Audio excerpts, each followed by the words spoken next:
shirkani wada tashiga iyo diyaarinta hanaanka dib u heshiisiineed ee lagu soo gabagabeeyay caasimada dawlad goboleedka Hirshabelle ayaa ka soconayay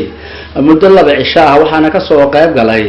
wasaaradaha dawlad goboleedka Hirshabelle iyo qaybaha kala duwan ee bulshada rayidka ee ku nool deegaanada dawlad goboleedka Hirshabelle shirkii maanta ayaa waxaa ka soo qayb galay qaybaha kala duwan ee bulshada rayidka ee Hirshabelle waxaana si weyn looga hadlay sidii deegaanada dawlad goboleedka Hirshabelle loo gaarsiin lahaa dib u heshiisiin ballaaran Sultan Cabdirashiid oo halkaas ugu horeyntii ka hadlay ayaa sheegay bulshada uu hogaamiyo in ay diyaar u yihiin dib u heshiisiin iyo nabad oo manaacado annaga hadii ninka wax noo geystay walaalay cafiya diira annaga hal hasaabo abana deeqab annaga baada wax saas muu sii burno annaga dib u heshiisiin diyaar ah wallahi dulmi ma abuureyni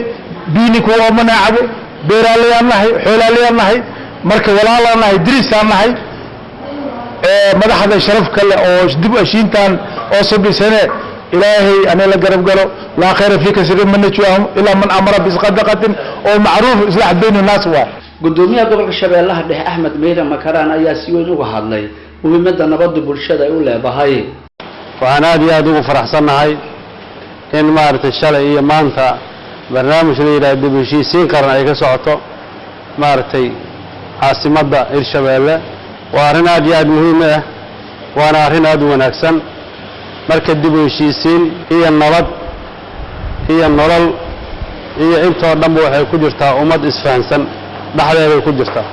ugu dambeyntii waxa qodbooyinkii soo gabagabiyay wasiirka arrimaha gudaha ee dawladda hoose ee Hirshabelle Maxamed Cali Caadle maantana waa ururada bulshada iyo ma aragtay bulshada qaybaheeda kala duwan shalana waxay ahayd dawladda iyo qaybaheeda kala duwan wixii aan afkaar qabnaan waa gudbinay insha Allah taala waxaan islaahay afkaaraha la soo gudbiyo ku u fiican in Hirshabelle ka imaan doonaan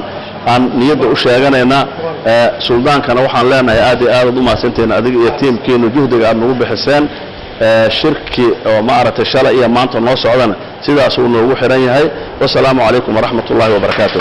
oo kulankan maanta ay ka qayb galeen qaybaha kala duwan ee bulshada raadka deegaanada dawlad goboleedka Hirshabelle ayaa waxa ka horeeyay kulan dhacay maalintii shalay oo ay ka qayb galeen wasaaradaha dawlad goboleedka Hirshabelle oo looga arinsanayay